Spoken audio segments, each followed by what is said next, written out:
Okay, so we are done with a client. Now let's look into what we can do within the server. Okay. Okay, so in a server, what happens in a server is what? We need to set up a server to be running on a particular port. So that's the first step. The first step is to create a server socket. Okay, this time because we are running a server, we're going to create a server socket, not a normal socket over here. Server socket, let's name it SS. Okay, which you create a server socket by providing its port number. That's all, nothing else. Okay, once you create a server socket, any client, any instance of a client or socket instance can what?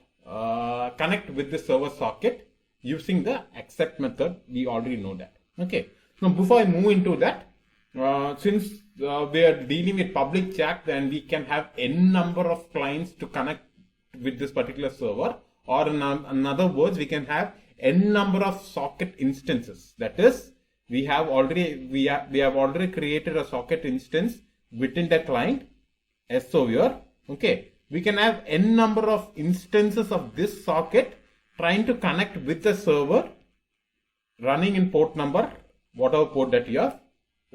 Okay, to store all these instances, socket instances, I'm going to make use of an array. Now, why I'm making use of an array is nothing but to make it simple. That is, by making use of an array, you have a static number or static size or fixed size of number of server sockets you can connect with.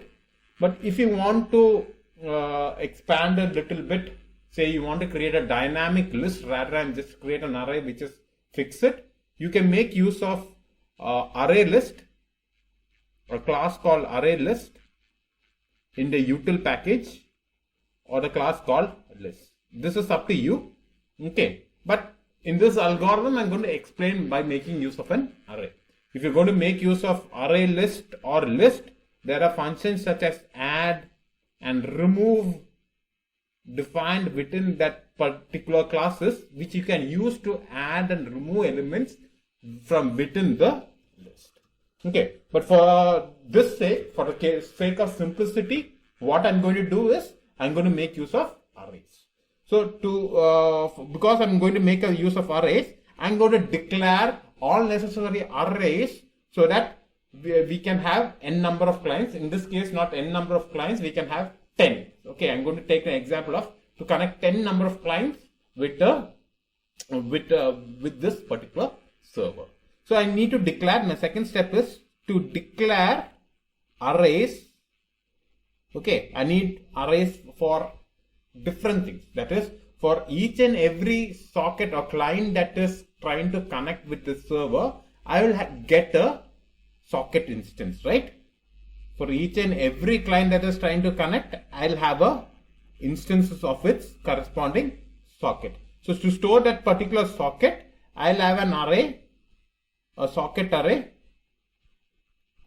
Okay, let's name it S of size 10. I'm going to take a size 10. It's all up to you what a size is if you're making use of arrays. Okay, so that is, I need 10 socket instances. Okay, that is the maximum amount that I can go to in this program. If I want more than that, I have to rewrite my code. Okay, so if you wanted to make it dynamic, again I'm telling you, you can make use of array list or list. Okay, so socket. Then along with socket, I also need what? My input, 10 input and output stream. So for input stream,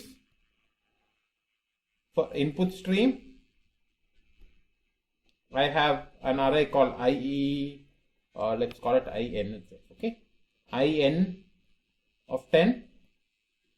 For output stream,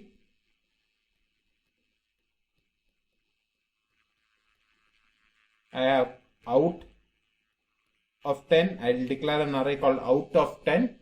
Okay, so I have input stream, output stream, I have my sockets. Okay, then I need one more thing, that is I need a string, array of strings also. Okay, to store the names of each and every client that is connecting. Okay, so an array of strings, say let's call it names. names, again 10, array of 10 strings. Okay, so these are the arrays that is necessary. There is one more array that is necessary. I'll come to that. That is nothing but my threads. That is, for each and every client that is going to be connected with a server, I need a separate thread to read from that client and write into that particular client. Okay, a separate thread for each and every client. So for each and every client, I'm going to make use of. So since I have 10 number of clients that can be connected, I'm going to create 10 number of threads. So I'm going to declare 10 threads also. Let's call it T10. So these are the things that is required before you start your server, the logic behind your server. So I need arrays for my sockets, for my input streams, for my output stream, and for my threads. For each and every thread is connected to each and every socket. Okay, and array of strings to store the names of each and every client. The next step is nothing but I'm going to have an infinite loop. So I'm going to repeat the following steps. Okay, repeat the following steps. Okay, infinitely. So I'm not going to say until something, nothing. It's going to repeat the following step infinitely, because my server is going to be continuously running. It is not going to stop unless I forcefully stop it, or I can build a logic behind which I can stop my server also. That is up to you. But over here in this particular case, I'm going to have my server to run infinitely as long as possible, or as long as I need to. Okay. If you want, you can build a logic behind stopping the server also. That is up to you. But over here in this algorithm, and I'm going to do that. So I'm going to repeat the following step. I'm going to name the step A. Okay. These are sub steps between which is required to be repeated. So what happens now is what? Any client can at any point of time be connected to the particular server. Okay, that is, to be connected to a particular server socket, the client should what? Call the function, that is, it should create an instance like this by calling the location of a server and providing the right port number. So once it does that, my server will receive what? Receive various instances of a particular socket by accepting a connection. So for each and every client, okay, so before that I need one more thing. To store a variable, an integer variable, that I need one more thing, that is, I need to declare an integer variable called num, just to keep in track of the number of clients that is currently connected with the server. So let's initially num be equal to 0. Okay, so initially num is equal to 0. So for each server socket, for each connection that is accepted by the server socket SS, which we defined earlier, I need to store the instance which I retrieve back in the array in the index named num.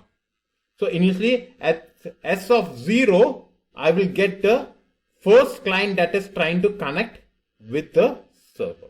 At S of 0, okay, at S of 0, I will get the first client that is trying to connect with the server. So as I've told you, I'm going to repeat the following steps. Okay, so when the loop runs again, okay, I'm going to what? Get the second client. Okay, I'm going to get the second client, then the third client, and so on. Now this is a thread which is running, so it will wait till this, at this particular step, what happens in the server, it waits till the client is connected. Okay, it waits till the client is connected. So that is the first thing that I'm going to do, repeated tasks. Then for each and every socket instance I create, I'm going to create its corresponding input and I'm going to get the corresponding input and output streams. Okay, so that is step B. That is, I need to get the input stream of num using the socket instance that I've currently got, that is s of num dot get input stream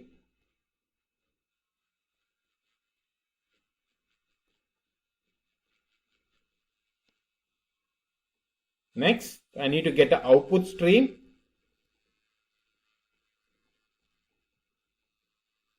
using the same socket instance. So I'm going at the index 0 of both my arrays in and out.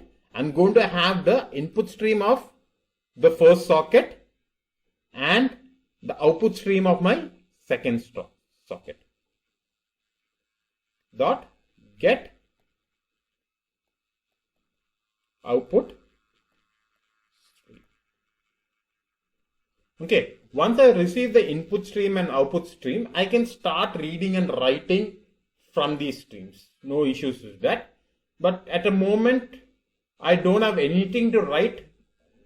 The normal messages that is given by the clients to read and write all can be done in the thread. I don't want it to do it in this current thread at a moment. But one thing that I can do is, every time a client tries to connect with a server, after that, soon after that, you can see the algorithm that, soon after I make the connection with a client, and I get the input and output streams of the client, what I'm going to do, I'm going to write the name of the client into the output stream of my client.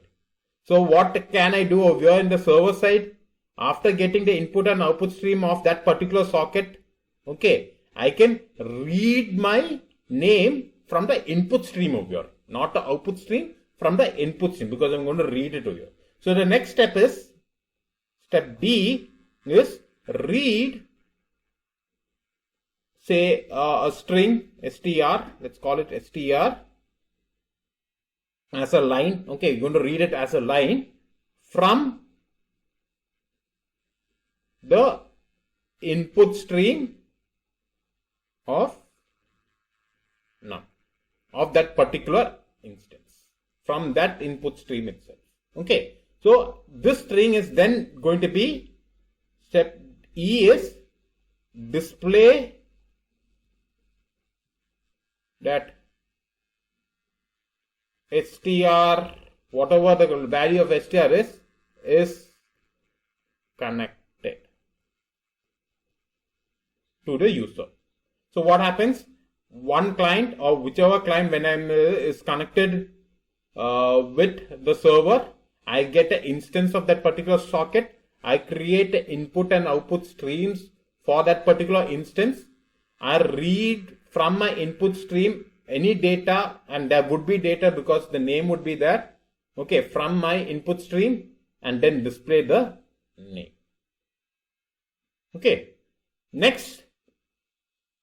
Next step is, again, for each and every socket, I'm going to create a thread. I've already declared a thread over here. I have not created it. I'm going to create a thread.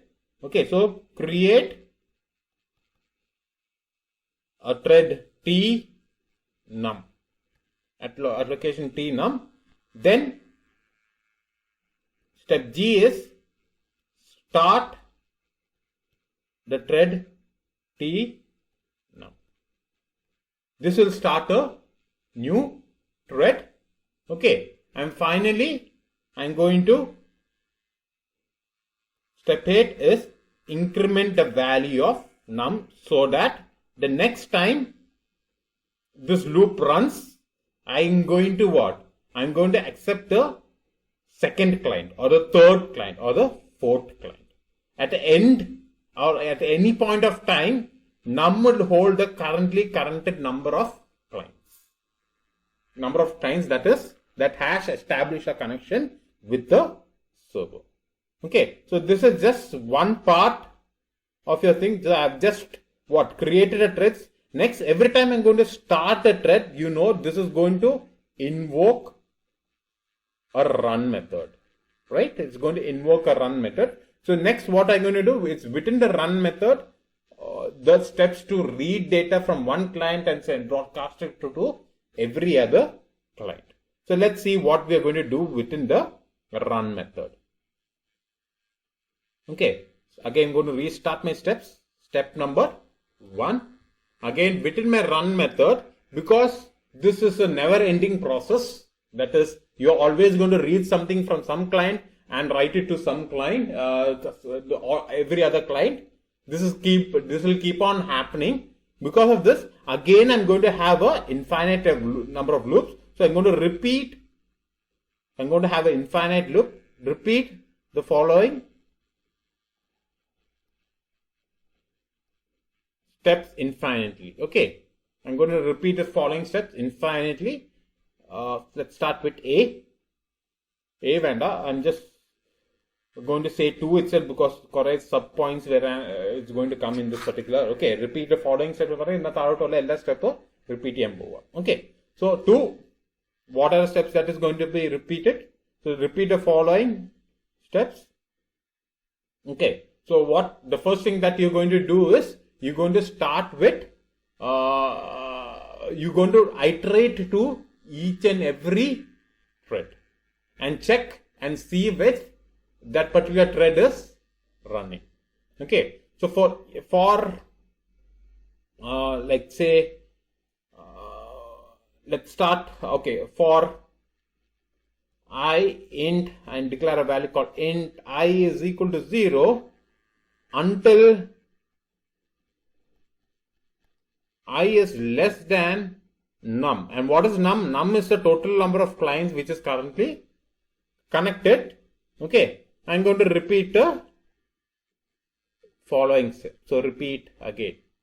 I'm going to repeat the following step. So this is a finite loop, that is from I is equal to 0 till I number is equal to 1. I'm going to repeat the following steps.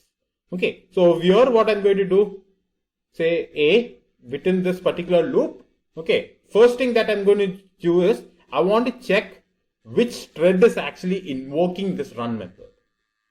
Okay, according to which thread is invoking the run method, I need to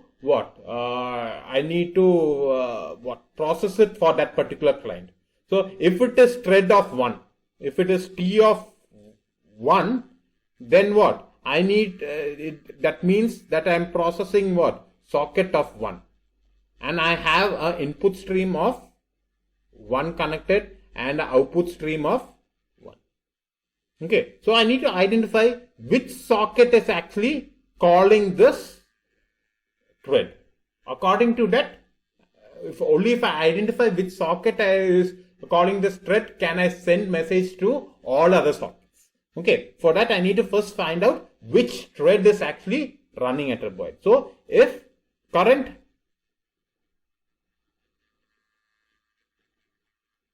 thread is equal to T of I. Now I is the value that I get from the loop.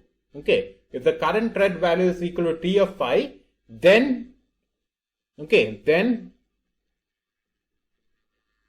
let's make one more small point. Okay, then the things that I'm going to do is, first thing I'm going to read from my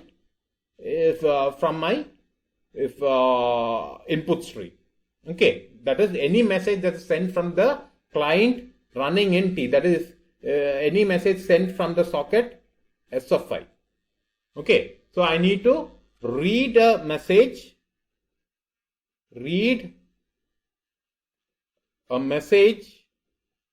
from the input stream of I.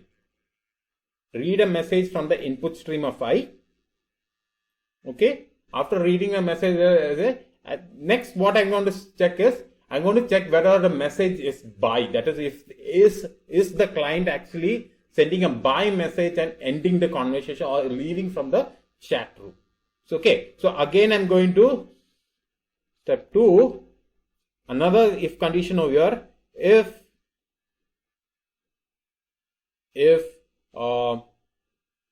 my message is equal to by, if it is equal to by, then okay, I create a string. Okay, I create a string which is nothing but my message. If it is equal to I, is nothing but what? I'll first provide the string will be nothing but my names of I. I'm going to concatenate a few strings over here. So my names of I is the name of my first, the ith client. Okay, plus say let's have a full colon, concatenate that with the message that I've received, that is by, most probably will be by itself. So I'm going to concatenate that with the message which I received. Okay, MSG. Again concatenate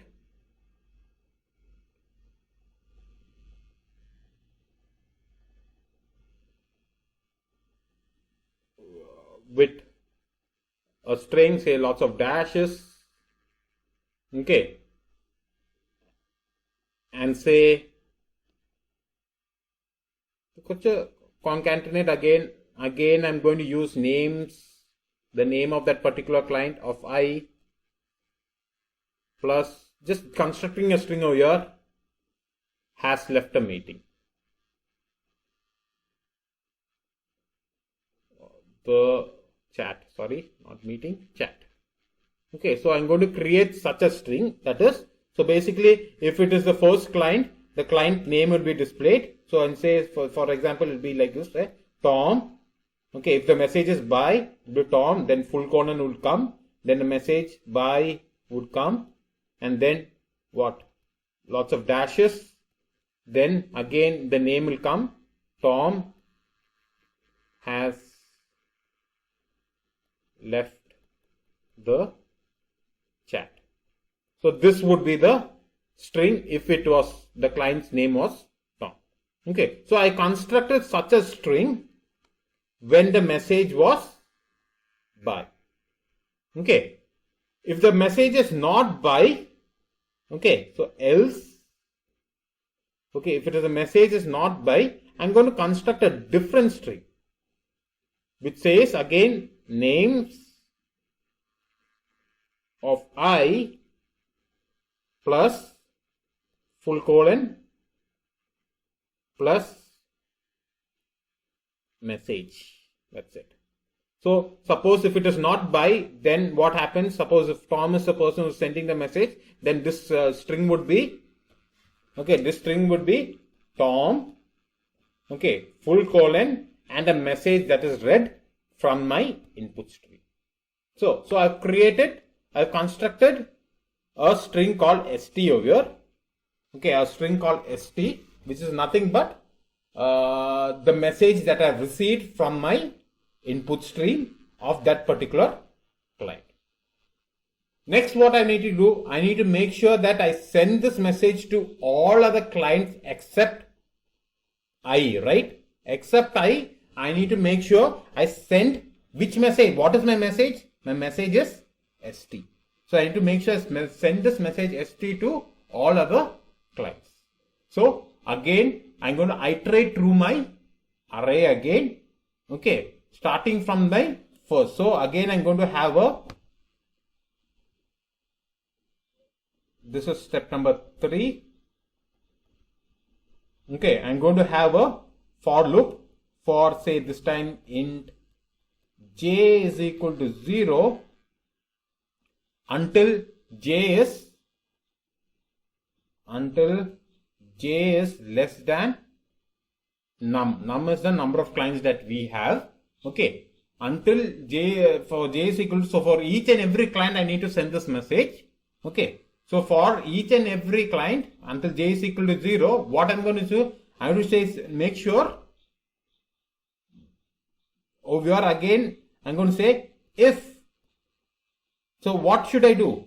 Other than I, okay, other than the ith client, I need to send this message to all other clients, or I need to write it into the output stream of all other clients. Okay, or the sockets of all other clients.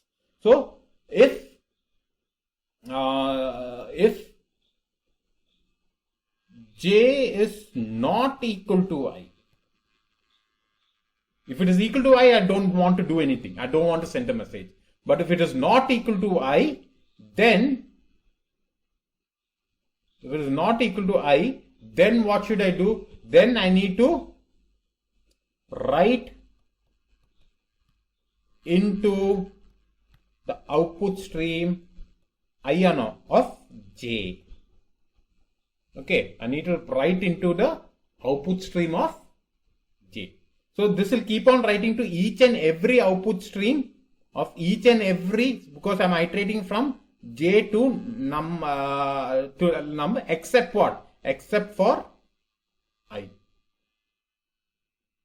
Okay, except for I. Clear? Again, all this process, that is, okay, this whole process would be repeated. That is, it will keep on reading and writing message as long as it wants to. That's all. That's all the server. I've read the message from one ith client to and what? Send it to j clients, or send it to all other clients. So it will start from 0 to, so this will keep on running. Okay, and even if this loop is completed, it can still get messages, right? It can still get messages. So again, it will check for messages. So Kalpar, doubt on why do you need this kind of infinite loop? So once this thread is completed, I need to still check for messages, right? It's not that it's going to stop with the messages. Okay, so I need to still check for messages. Okay, so this is how you do it. I hope you understood. Thank you.